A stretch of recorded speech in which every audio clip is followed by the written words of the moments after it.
All right, Danny, I asked you during the show today, the one player that we're not talking about right now, that maybe a year from now we're going to see make an impact. And I'll tell you, watching practice today, it struck me that Walter Thurmond is a really good player. Now, I know there's an enormous if, especially as a guy that was injury-prone my entire career, if he can stay healthy. But, Danny, he's my guy. Watching him practice yet again today, get his hands on these guys, practice against the Sidney Rices, the Golden Tates, the Doug Baldwins. When he is healthy, he's a really good corner. He's explosive.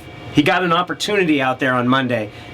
Antoine Winfield was not here. Now, he's a veteran. He's entering his 16th year in the league. He's someone that is not going to have a need to be here for everyone. Well, maybe he does. But his absence opens up an opportunity for Walter Thurmond now.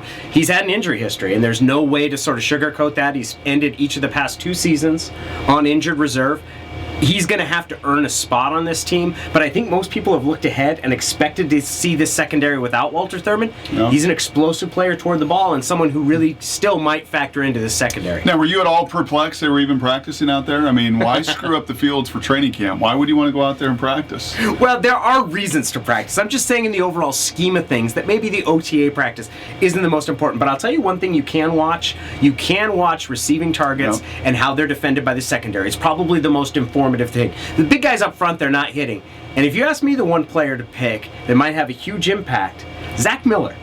Now, he's someone who has been a starter in the past, so it's not really the same thing as saying someone like Thurmond who's been kind of an afterthought. But we really might see, could we see Zach Miller get back to the kind of tight end who catches 40, 45 passes? Remember how good he was in that Atlanta game? Remember, he did that with a torn fascia. And if you have, we talk about all the weapons outside, Golden Tate, who teams are going to have to plan for, Sidney Rice, and now Percy Harvin. Is it going to open up the middle? And I think today we saw that Zach Miller can give a safety like Cam Chancellor fits in coverage. Yeah, I think I've said this to end about 18 of these videos. Darrell Bevell, good luck trying to get everybody the appropriate touches this season.